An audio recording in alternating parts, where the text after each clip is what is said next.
ಇಲ್ಲ ಮಾಮ್, ಅವ್ಳು ನನಗಿಂತ ತುಂಬ ಚಿಕ್ಕವಳಲ್ವಾ, ಹಾಗಾಗಿ ನಾನು ಸುವಿಕ್ಷಾ ಅಂತಾನೆ ಕರಿತೀನಿ. ನನಗೆ ಸಿಸ್ಟರ್ ಇನ್ ಲಾ ಅಂತ ಅನ್ನೋದೆಲ್ಲ ಇಷ್ಟ ಆಗಲ್ಲ ಅಂತ ಖಂಡಿತವಾಗಲೇ ಹೇಳೇ ಬಿಡ್ತಾನೆ. ಎಷ್ಟು ಚಿಕ್ಕವಳಾದರೂ ಆಕೆ ನಿನ್ನ ಅಣ್ಣನ ಹೆಂಡತಿ, ಹಾಗಾಗಿ ಅತ್ತಿಗೆ ಅಂತ ಕರಿಬೇಕು ಯಶ್. ಮಾಮ್ ಪ್ಲೀಸ್ ಒತ್ತಾಯ ಮಾಡಬೇಡ, ನನಗಿಷ್ಟ ಇಲ್ಲ ಅಂತ ಹೇಳಿ ಸುವಿಕ್ಷಾ ನಿನಗೇನಾದರೂ ಸಮಸ್ಯೆ ಇದೆಯಾ ಅಂತ ಕೇಳ್ತಾನೆ ಆಕೆನ. ಸುವಿಕ್ಷಾ ತಲೆಯನ್ನು ವೃತ್ತಾಕಾರವಾಗಿ ಆಡಿಸ್ತಾ ಏನು ಹೇಳಬೇಕಂತಾನೇ ಗೊತ್ತಾಗದೆ ನಿಮ್ಮಿಷ್ಟ ಯಶ್ ಅಂತ ಅಂದ್ಬಿಡ್ತಾಳೆ. ಸುವಿಕ್ಷಾಳಿಗೆ ಯಾವುದೇ ಸಮಸ್ಯೆ ಇಲ್ಲ ಮಾಮ್, ಇಷ್ಟಕ್ಕೂ ತಿಂಡಿ ತಿಂದ್ಯಾ ಅಂತ ಕೇಳ್ತಾನೆ. ಇಲ್ಲ ಯಶ್, ಈಗಷ್ಟೇ ದೇವಸ್ಥಾನಕ್ಕೆ ಹೋಗಿ ಬಂದಿದ್ದೀವಿ ಅಂತ ಹೇಳೋದ್ರೊಂದಿಗೆ ಸರಿ ಸರಿ ನಾನು ಹೋಗಿ ತಿಂಡಿನ ತಗೋಬರ್ತೀನಿರು ಅಂತ ಹೇಳಿ ಕೆಳಗಡೆ ಹೋಗ್ಬಿಡ್ತಾನೆ. ಹೈಗ್ರೀವ್ ರಾಬಿನ್ನೊಂದಿಗೆ ಸ್ವಲ್ಪ ಸಮಯ ಚರ್ಚೆ ಮಾಡಿ ವೈದ್ಯರು ಬರೋದ್ರಿಂದ ರಾಬಿನ್ ಹೊರಗಡೆ ಬಂದ್ಬಿಡ್ತಾನೆ. ವೈದ್ಯರು ಬಂದು ಹೈಗ್ರೀವ್ನನ್ನು ಪರಿಶೀಲಿಸ್ತಾ ಇದ್ದರೆ, ಯಾವಾಗ ಡಿಸ್ಚಾರ್ಜ್ ಮಾಡ್ತೀರಿ ಡಾಕ್ಟರ್ ಅಂತ ಕೇಳ್ತಾನೆ ಹೈಗ್ರೀವ್.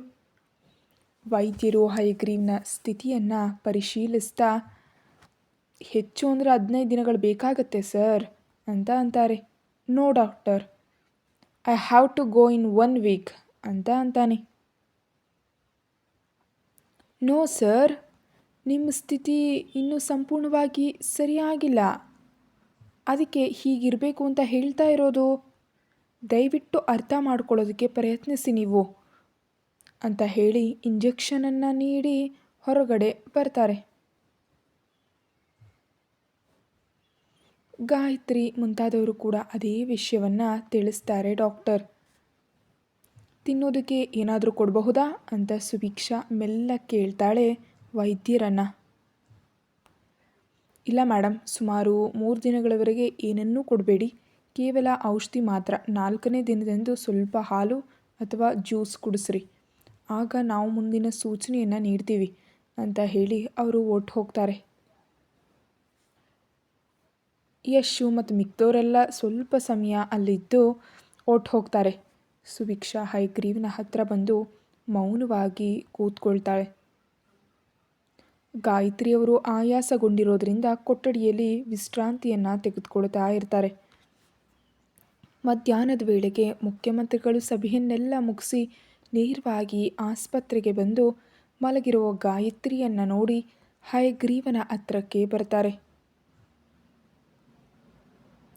ಸುವಿಕ್ಷಾ ಕೂಡ ಹಯಗ್ರೀವ್ನ ಕೈಯನ್ನು ಹಿಡಿದು ಹಾಸಿಗೆ ಮೇಲೆ ತಲೆಯನ್ನಿಟ್ಟು ಮಲಗಿರೋದನ್ನು ನೋಡಿ ಪಕ್ಕಕ್ಕೆ ಬಂದು ಹಯಗ್ರೀವ್ನ ತಲೆ ಮೇಲೆ ಕೈಯನ್ನು ಇಡ್ತಾರೆ. ಹಯಗ್ರೀವ್ ಕಣ್ಣುಗಳು ತೆರೆದು ನೋಡ್ತಾನೆ. ಹಯಗ್ರೀವ್, ಹೌ ಇಸ್ ಯುವರ್ ಫೀಲಿಂಗ್ ನಾವ್ ಅಂತ ಕೇಳ್ತಾರೆ. ಫೈನ್ ಡ್ಯಾಡ್ ಅಂತ ಹೇಳ್ತಾನೆ. ಓಕೆ ಕಂದ, ಟೇಕ್ ರೆಸ್ಟ್ ಅಂತ ಹೇಳಿ ಹೊರಡೋದಕ್ಕೆ ಮುಂದಾಗ್ತಾರೆ ಅವರು. ಅವರ ಕೈಯನ್ನು ಹಿಡಿದು ತಡೀತಾ, ನಿಮ್ಮ ಮೀಟಿಂಗ್ ಹೇಗಾಯಿತು ಡ್ಯಾಡ್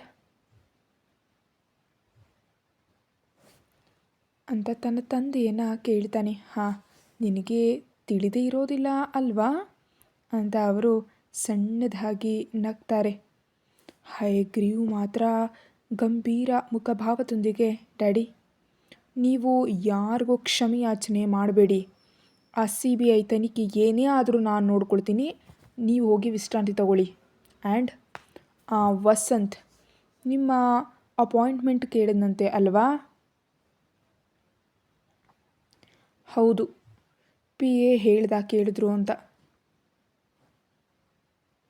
ಆದರೆ ನೀವು ಅಪಾಯಿಂಟ್ಮೆಂಟನ್ನು ನೀಡಬೇಡಿ ಡ್ಯಾಡ್. ನೇರವಾಗಿ ಭೇಟಿಯಾಗಬೇಕಾದ್ರೆ ನನ್ನನ್ನು ಬಂದು ಭೇಟಿಯಾಗೋದಕ್ಕೆ ಅಂತ ಹೇಳಿ. ಹಾಗೆ ನೀವು US ಹೋಗಬೇಕಲ್ವಾ, ಹೋಗಿ ಬನ್ನಿ. ಮರಳಿ ಬರೋ ಅಷ್ಟರಲ್ಲಿ ಇವೆಲ್ಲವನ್ನು ನಾನು ತೆರವುಗೊಳಿಸ್ತೀನಿ. ಹೈಗ್ರೀವ್, ಅವೆಲ್ಲವನ್ನು ನಂತರ ನೋಡೋಣಪ್ಪ, ಪ್ರಸ್ತುತ ನಿನ್ನ ಆರೋಗ್ಯ ಮುಖ್ಯ ಅಲ್ವೇನಪ್ಪ. Dad, I am all right and ಇದು ನನ್ನ ಸಮಸ್ಯೆ, ಸೊ ನಾನೇ ಹ್ಯಾಂಡಲ್ ಮಾಡ್ತೀನಿ. ಪ್ಲೀಸ್ ನೀವು ಪಕ್ಕಕ್ಕೆ ಸರಿದ್ಬಿಡಿ. ಆ CBI ತನಿಖೆಯನ್ನು ನಾನೇ ನೋಡ್ಕೊಳ್ತೀನಿ. ಓಕೆ ಹೈಗ್ರೀವ್, ಹಾಗೆ ಮಾವನನ್ನು ಕೂಡ ಕರ್ಕೊಂಡು ಹೋಗಿ ಡ್ಯಾಡ್ ಅಂತ ಹೇಳ್ತಾನೆ. ಯಾಕೆ ಅಂತ ಅನುಮಾನದಿಂದ ನೋಡ್ತಾರೆ ತಮ್ಮ ಮಗನನ್ನು.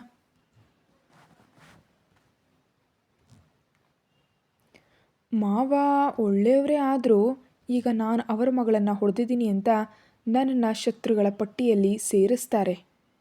ಸೊ ಈ ವಿಷಯ ವಸಂತಕ್ಕೆ ತಿಳಿದ್ರೆ ಸ್ವಾಭಾವಿಕವಾಗಿ ಮಾವನನ್ನು ಭೇಟಿಯಾಗಿ ಮನಸ್ಸನ್ನು ಕಲುಷಿತಗೊಳಿಸಿ ತನಗೆ ಅನುಕೂಲಕರವಾಗಿ ಬದಲಾಯಿಸ್ಕೊಂಡ್ಬಿಡ್ತಾನೆ. ಅದಕ್ಕಾಗಿ ನೀವು ಮಾವನನ್ನು ಕರ್ಕೊಂಡು ಹೋದರೆ ವಸಂತ್ಗೆ ಆ ಆಯ್ಕೆ ಇರೋದಿಲ್ಲ ಅಂತ ಮೆಲುವಾದ ನಗುವನ್ನು ಬೀರ್ತಾನೆ. ತನ್ನ ಮಗನ ಬುದ್ಧಿವಂತಿಕೆಗೆ ಪ್ರಭಾವಿತರಾದ ಮುಖ್ಯಮಂತ್ರಿಗಳು, ಆದರೆ ನಿನ್ನ ಸ್ಥಿತಿ ಈಗ ಸ್ವಲ್ಪ ಸರಿ ಇಲ್ಲ ಅಲ್ವನಪ್ಪ, ಇವನ್ನೆಲ್ಲ ಸ್ವಲ್ಪ ಸಮಯ ತೆಗೆದುಕೊಂಡು ಮಾಡಬಹುದು ಅಂತ ಅಂತಿದ್ರೆ, ನನ್ನನ್ನು ದುರ್ಬಲಗೊಳಿಸ್ಬಿಡ ಡ್ಯಾಡ್, ಹಾಗೆ ಈ ಸಮಸ್ಯೆಗಳೆಲ್ಲವೂ ನನ್ನಿಂದಾಗಿರೋದ್ರಿಂದ ನಾನೇ ಬಗೆಹರಿಸ್ತೀನಿ. ನೀವು ಸಂತೋಷವಾಗಿ ಹೋಗಿ ಅಲ್ಲಿ ಸಭೆಯನ್ನು ಮುಗಿಸ್ಕೊಂಡು ಬನ್ನಿ ಅಂತಾನೆ ಧೈರ್ಯವಾಗಿ. ಓಕೆ ಮಗನೆ ಅಂತ ಮಲಗಿರೋ ಸುವಿಕ್ಷಾಳನ್ನು ನೋಡಿ, ಸುವಿಕ್ಷಾಳಿಗೆ ಸತ್ಯನ ಹೇಳಿದೆಯಾ ಹಯಗ್ರೀವ್ ಅಂತ ಕೇಳ್ತಾರೆ.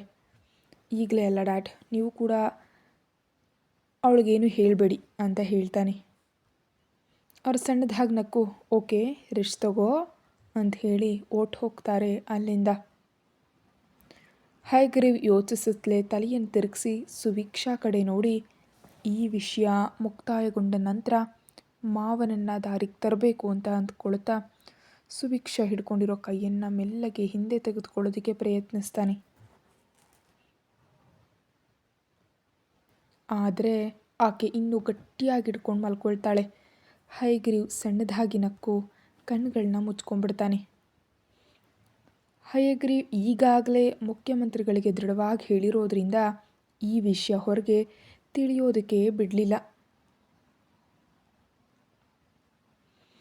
ತಿಳಿದ್ರೆ ಮತ್ತೆ ದಿನವೂ ಯಾರಾದರೂ ಒಂದು ವಿಚಾರಿಸಿ ಹೋಗ್ತಾರೆ ಅಂತ ಈ ವಿಷಯ ಆಸ್ಪತ್ರೆಯನ್ನು ದಾಟಿ ಮಾಧ್ಯಮದವರಿಗೆ ತಲುಪೋದಕ್ಕೆ ಬಿಡಲಿಲ್ಲ. ದಿನವೂ ಕುಟುಂಬದ ಸದಸ್ಯರು ಮಾತ್ರ ಬಂದು ಸ್ವಲ್ಪ ಸಮಯ ಇದ್ದು ಹೋಗ್ತಾ ಇರ್ತಾರೆ. ಸುಭಿಕ್ಷಾ ಮೆಲ್ಲಗೆ ಸಣ್ಣ ಕಪ್ನಲ್ಲಿ ಜ್ಯೂಸ್, ಹಾಲನ್ನು ಕುಡಿಸೋದು, ಔಷಧಿಯನ್ನು ನೀಡೋದು ಮುಂತಾದವುಗಳನ್ನೆಲ್ಲ ಹಯಗ್ರೀವನಿಗೆ ನಿಧಾನವಾಗಿ ಮಾಡ್ತಾ ಇರ್ತಾಳೆ. ಗಾಯತ್ರಿ ಮಾತ್ರ ಹಯಗ್ರೀವ್ನನ್ನು ಬಿಟ್ಟು ಮನೆಗೆ ಹೋಗಲಾರದೆ ಆಸ್ಪತ್ರೆಯಲ್ಲೇ ಉಳ್ಕೊಂಡ್ಬಿಡ್ತಾರೆ. ಮುಖ್ಯಮಂತ್ರಿಗಳು ಆಸ್ಪತ್ರೆಗೆ, ಮನೆಗೆ ಹಾಗೂ ಪಾರ್ಟಿ ಕಚೇರಿಗೆ ತಿರುಗ್ತಾನೇ ಇರ್ತಾರೆ ಪಾಪ. 15 ದಿನಗಳು ಮುಗಿತಾ ಇದ್ದಂತೆ ವೈದ್ಯರು ಬಂದು ತಪಾಸಣೆ ನಡೆಸಿ ಹಯಗ್ರೀವ್ಗೆ ಬಹಳಷ್ಟು ಎಚ್ಚರಿಕೆಗಳನ್ನ ಹೇಳಿ ಔಷಧಿಯನ್ನು ನೀಡಿ ಡಿಸ್ಚಾರ್ಜ್ ಮಾಡ್ತಾರೆ. ಸುವಿಕ್ಷಾ ಹಯಗ್ರೀವ್ಗೆ ಶರ್ಟ್ ಗುಂಡಿಗಳನ್ನ ಹಾಕ್ತಾ ಈಗಲಾದರೂ ಸಂತೋಷನಾ ಅಂತ ಕೇಳ್ತಾಳೆ. ಆಕೆ ನಡುವನ್ನು ಹಿಡಿದು ಮೇಲಕ್ಕೆ ಇಳ್ಕೊಂಡ್ಬಿಡ್ತಾನೆ.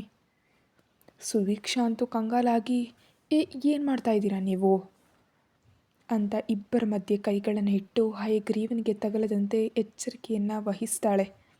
ಆಕೆಯ ಕಣ್ಣುಗಳೊಳಗೆ ನೇರವಾಗಿ ನೋಡುತ್ತಾ ಡೋಂಟ್ ಪ್ಯಾನಿಕ್ ಅನ್ನತ್ಲೆ ಕೈಗೆ ಸಿಕ್ಕಿದ ನಡುವನ್ನು ಮೆಲ್ಲಗೊತ್ತುತ್ತಾ ಸುವಿಕ್ಷಾ ಮುಖಕ್ಕೆ ಹತ್ರಕ್ಕೆ ಬರ್ತಾನೆ. ಅಷ್ಟರಲ್ಲಿ ಅಣ್ಣ ಅಂತ ಆದಿತ್ಯ ಒಳಗಡೆ ಬಂದೇ ಬಿಡ್ತಾನೆ.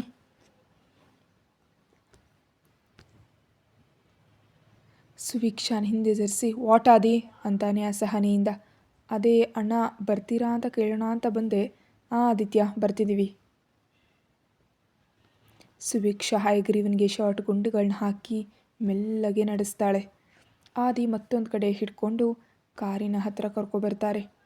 ಔಷಧಿಯನ್ನು ಮತ್ತು ಉಳಿದವನ್ನೆಲ್ಲ ತೆಗೆದುಕೊಂಡು ಬಂದು ಗಾಯತ್ರಿ ಕಾರ್ನಲ್ಲಿ ಇಡ್ತಾ ಇದ್ದಂತೆ ಮುಖ್ಯಮಂತ್ರಿಗಳು ಮತ್ತು ಆದಿತ್ಯ ಮೆಲ್ಲಗೆ ಹಯಗ್ರೀವ್ನನ್ನು ಕಾರ್ನಲ್ಲಿ ಕೂರಿಸಿ ಭದ್ರತೆ ಸಿದ್ಧವಾಗಿರೋದ್ರಿಂದ ಮನೆಗೆ ಹೊರಡ್ತಾರೆ. 20 ನಿಮಿಷಗಳಲ್ಲಿ ಮನೆಗೆ ಬರ್ತಿದ್ದಂತೆ ಕೆಲಸದಾಳನ್ನು ಕರೆದು ದೃಷ್ಟಿ ತೆಗೆಸಿ ಒಳಗಡೆಗೆ ಕರ್ಕೊಂಡು ಹೋಗ್ತಾರೆ. ಮನೆಯಲ್ಲಿ ಎಲ್ಲರೂ ಬಂದು ಮಾತಾಡಿಸಿದ್ರು ಲೀಲಾ ಹಾಗೂ ದೊಡ್ಡಮ್ಮ ಮಾತ್ರ ಬರೋದಿಲ್ಲ. ಹಯಗ್ರೀವ್ ಕೊಠಡಿಗೆ ಹೋಗಿ ವಿಶ್ರಾಂತಿ ತಗೋ ಅಂತ ತಂದೆ ಬಂದು ಕೈಯನ್ನು ಹಿಡಿತಾರೆ. ಸುವಿಕ್ಷಾ ಈಗಾಗಲೇ ಅಡುಗೆ ಮನೆಗೆ ಹೋಗೋದನ್ನು ನೋಡಿದ ಹಯಗ್ರೀವ್ ಮೌನವಾಗಿ ಎದ್ದು ತನ್ನ ಕೊಠಡಿಗೆ ಹೋಗ್ಬಿಡ್ತಾನೆ. ಸುಮಾರು 20 ದಿನಗಳ ನಂತರ ತನ್ನ ಕೊಠಡಿಗೆ ಕಾಲಿಟ್ಟು ಸುತ್ತಲೂ ಒಮ್ಮೆ ನೋಡಿ ಹೋಗಿ ಹಾಸಿಗೆ ಮೇಲೆ ಕೂತ್ಕೊಳ್ತಾನೆ. ಮುಖ್ಯಮಂತ್ರಿಗಳು ಹೋಗ್ತಾರೆ. 10 ನಿಮಿಷಗಳಿಗೆ ಸೋಪ್ ಬೌಲ್ನೊಂದಿಗೆ ಕೊಠಡಿಗೆ ಕಾಲಿಡ್ತಾಳೆ ಸುಭಿಕ್ಷಾ. ಬಿಸಿಯಾಗಿ ತಾಕ್ತಾ ಇರೋ ದೃಷ್ಟಿಗೆ ಬಾಗಿಲನ್ನು ಮುಚ್ಚಿ, ಯಾಕ್ರೀ ಅಷ್ಟು ಕೋಪ ಅಂತ ಭಯಪಡ್ತಾ ಹಯಗ್ರೀವನ ಪಕ್ಕದಲ್ಲಿ ಬಂದು ಕೂತ್ಕೊಳ್ತಾಳೆ. ಏನು ಮಾಡ್ತಿದೀಯ ಇದುವರೆಗೂ? ಅಯ್ಯೋ ಇಲ್ಲಿ ನೋಡಿ, ಸ್ವತಃ ನಿಮಗಾಗಿ ನಾನೇ ಇದನ್ನು ತಯಾರಿಸ್ಕೊಂಡು ತಗೊಬಂದೆ. ನಿನಗೆ ಅಡುಗೆ ಮಾಡೋದು ಬರೋದಿಲ್ವಲ್ಲ ಮತ್ತೆ?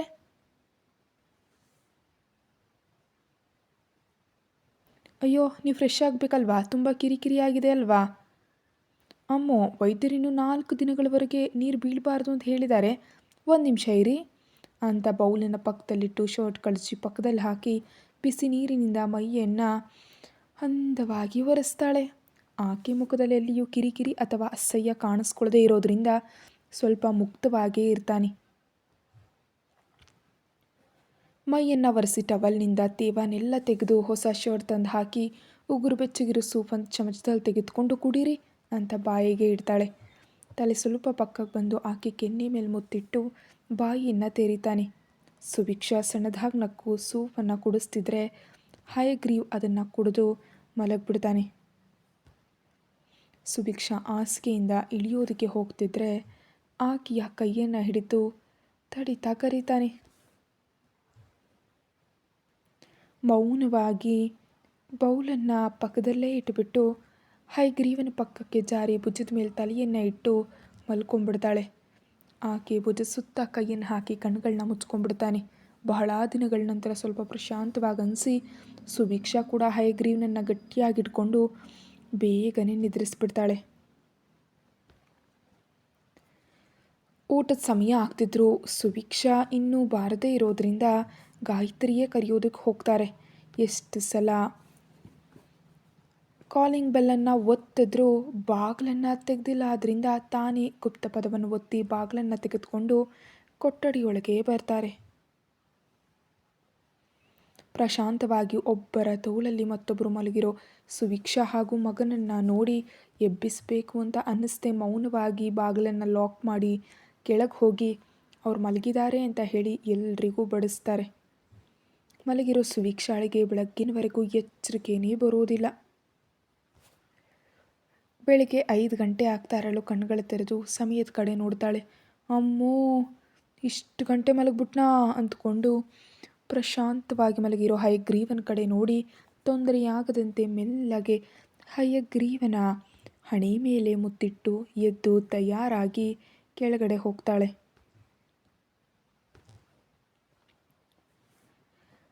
ಪೂಜೆಗೆ ಎಲ್ಲವನ್ನ ಸಿದ್ಧಪಡಿಸ್ಕೊಳ್ತಿದ್ರೆ ಎಂದಿನಂತೆ ಗಾಯತ್ರಿ ಮಾತ್ರ ಅಲ್ಲದೆ ಈ ಬಾರಿ ಕೀರ್ತಿ ಕೂಡ ಬರೋದರಿಂದ ಸ್ವಲ್ಪ ಆಘಾತಗೊಂಡ್ರು. ಕೀರ್ತಿಯಲ್ಲಿನ ಬದಲಾವಣೆಗೆ ಸಂತೋಷಪಟ್ಟು ಅತ್ತೆ ಎಲ್ಲವನ್ನ ಸಿದ್ಧವಾಗಿಟ್ಟಿದ್ದೀನಿ, ನೀವು ಪೂಜೆ ಮಾಡಿ ಅಂತ ಗಾಯತ್ರಿಗೆ ಹೇಳ್ತಾಳೆ.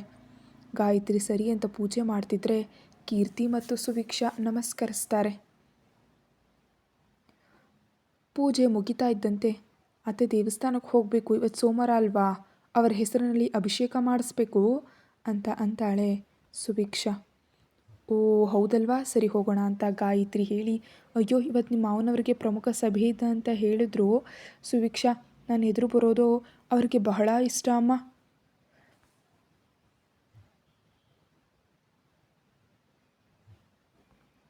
ಪರವಾಗಿಲ್ಲ ಅತ್ತೆ, ನಾನು ಒಬ್ಬಳೇ ಹೋಗ್ಬಿಡ್ತೀನಿ. ಯಾಕೆ, ನಾನು ಕೂಡ ಬರ್ತೀನಿ, ಇಬ್ಬರು ಹೋಗೋಣ ಅಂತಾಳೆ ಕೀರ್ತಿ.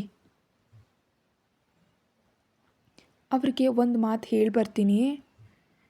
ಸುಭಿಕ್ಷಾ ಗಬಗಬಾ ಅಂತ ಹಯಗ್ರೀವನ ಹತ್ರಕ್ಕೆ ಬರ್ತಾಳೆ ವಿಷಯನ ಹೇಳೋದಿಕ್ಕೆ. ಮಲಗಿರೋ ಹಯಗ್ರೀವನನ್ನು ಎಬ್ಸೋದಕ್ಕೆ ಮನಸ್ಸಾಗದೆ ಹಾಗೇ ನಿಂತು ಹೋಗಿ, ಅಮ್ಮೋ ಹೇಳದೆ ಹೋದರೆ ಮತ್ತೆ ಕೋಪ ಬರುತ್ತೆ ಅಂತ ಅಂದ್ಕೊಂಡು ಏನ್ರೀ ಅಂತ ಮೆಲ್ಲಗೆ ಕೈ ಮೇಲೆ ತಡ್ಕಾಡ್ತಾಳೆ.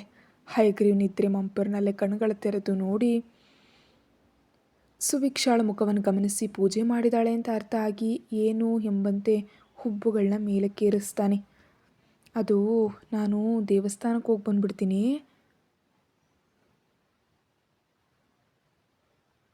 ಅವನೇನೋ ಅಂದಿದ್ದಕ್ಕೆ ಯಾಕಾಗಂತೀರಿ ನೀವು ಚೆನ್ನಾಗಿರಬೇಕು ಅಂತ ತಾನೇ ಇವೆಲ್ಲ. ಹೌದು, ಈಗೆಲ್ಲರೂ ಚೆನ್ನಾಗೇ ಇದ್ದಾರೆ, ಎಲ್ಲಿಗೂ ಹೋಗೋ ಅವಶ್ಯಕತೆ ಇಲ್ಲ. ಅಯ್ಯೋ ತಪ್ಪು, ದೇವಸ್ಥಾನಕ್ಕೆ ಹೋಗಬೇಡ ಅಂತ ಹೇಳಬಾರ್ದು.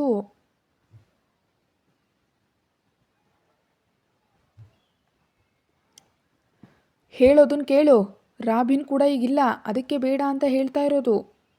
ಉಳಿದವ್ರು ಇದ್ದಾರಲ್ವಾ, ತುಂಬ ಎಚ್ಚರಿಕೆಯಿಂದ ಹೋಗ್ಬಿಟ್ಟು ಬಂದ್ಬಿಡ್ತೀನಿ, ಪ್ಲೀಸ್ ಪ್ಲೀಸ್ ಅಂತ ಬೇಡ್ಕೊಳ್ತಾಳೆ. ಹಯಗ್ರೀವ್ ಸಿಟ್ಟಿನಿಂದ ಎದ್ದು ಕೂತು ಫೋನ್ ಕೊಡು ಅಂತ ಅಂತಾನೆ. ಗಬಗಬಾ ಸೋಫಾ ಮೇಲಿದ್ದ ಫೋನನ್ನು ತಂದು ಆಕೆ ಕೊಡ್ತಾ ಇದ್ದಂತೆ ಹಯಗ್ರೀವ್ ರಾಬಿನ್ಗೆ ಫೋನ್ ಮಾಡಿ ವಿಷಯನ ಹೇಳಿ ಕಟ್ ಮಾಡ್ತಾನೆ. ಅಷ್ಟರಲ್ಲೇ ಸುಭಿಕ್ಷಾ ಮತ್ತೊಂದು ಸೀರೆಯನ್ನು ತೆಗೆದುಕೊಳ್ತಿದ್ರೆ ಫೋನನ್ನು ಪಕ್ಕದಲ್ಲಿಟ್ಟು ಮೆಲ್ಲಗೆ ಹಾಸಿಗೆಯಿಂದ ಇಳಿದು ಸುಭಿಕ್ಷಾ ಹಿಂದೆ ಬರ್ತಾನೆ ಹಯಗ್ರೀವ್. ಹಯಗ್ರೀವ್ ಉಸಿರು ಬೆನ್ನಿನ ಮೇಲೆ ತಗಲ್ತಿದ್ರೆ ಕಂಗಾಲಾಗಿ ಹಿಂದೆ ತಿರುಗಿ ನೋಡ್ತಾಳೆ. ಅಯ್ಯೋ, ನೀವು ದಿನವೂ ಯಾಕೆ ಹೀಗೆ ಮಾಡ್ತೀರಿ ಅಂತ ಹೇಳ್ತಾ ಕೈಯನ್ನು ತಡೆಯೋದಕ್ಕೆ ಹೋದರೆ ವಾರ್ಡ್ರೋಬ್ ಬಾಗಿಲನ್ನು ಹಿಡಿದು ಸುಭಿಕ್ಷಾ ಹತ್ರ ಬರ್ತಾನೆ. ಸುಭಿಕ್ಷಾ ಹಿಂದೆ ಬಾಗ್ತಾ ಸೀರೆಗಳ ಮೇಲೆ ತನ್ನ ತಲೆಯನ್ನು ಇಟ್ಟು ಏನು ಮಾಡ್ತಿದ್ದೀರಿ ಅಂತಾಳೆ. ಹಯಗ್ರೀವ್ನ ಎದೆ ಮೇಲೆ ತನ್ನ ಕೈಗಳನ್ನು ಇಟ್ಟು ಬಾಗಿ ಹೋದ ಆಕೆ ಕುತ್ತಿಗೆ ಮೇಲೆ ತುಟಿಗಳನ್ನ ಒತ್ತುತ್ತಿದ್ರೆ ಸುಭಿಕ್ಷಾಳಿಗೆ ಒಳಗೊಳಗೆ ಏನೇನೋ ಆಗ್ತಾ ಇದ್ರು. ಹಾಗೆ ಗುಟುಕುಗಳನ್ನ ನುಂಗ್ತಾ ಕಷ್ಟ ಆಗ್ತಿದೆ, ದೇವಸ್ಥಾನಕ್ಕೆ ಹೋಗಬೇಕು ಅಂತ ಅಂತಾಳೆ. ತಲೆಯನ್ನು ಮೇಲಕ್ಕೆತ್ತಿ ಆಕೆ ಕೆನ್ನೆ ಮೇಲೆ ಮುತ್ತಿಟ್ಟು ಬಂದ ನಂತರ ಒಳ್ಳೆ ಸುದ್ದಿ ಹೇಳಬೇಕು, ಬೇಗ ಬಾ ಅಂತ ಅಂತಾನೆ. ಸುಭಿಕ್ಷಾ ಕಣ್ಣುಗಳು ತೆರೆದು ಯಾವಾಗ ಅಂತ ಅನುಮಾನದಿಂದ ನೋಡ್ತಾಳೆ. ಹೇಳ್ತೀನಿ ಬಿಡು ಅಂತ ಆಕೆಯ ತುಟಿಗಳ ಹತ್ರ ಬರ್ತಾ ಇದ್ದರೆ ಹಯಗ್ರೀವನ ಫೋನು ಈ ಬಾರಿ ರಿಂಗ್ ಆಗತ್ತೆ. ಕತೆ ಮುಂದುವರಿಯುತ್ತೆ. ಹೆಚ್ಚಿನದಕ್ಕಾಗಿ ಚಾನಲ್ಗೆ ಮೆಂಬರ್ಶಿಪ್ ತೊಗೊಂಡು ವಿಡಿಯೋ ನೋಡಿ, ಹಾಗೆ ಪ್ರತಿಲಿಪಿಲೂ ನೋಡಿ.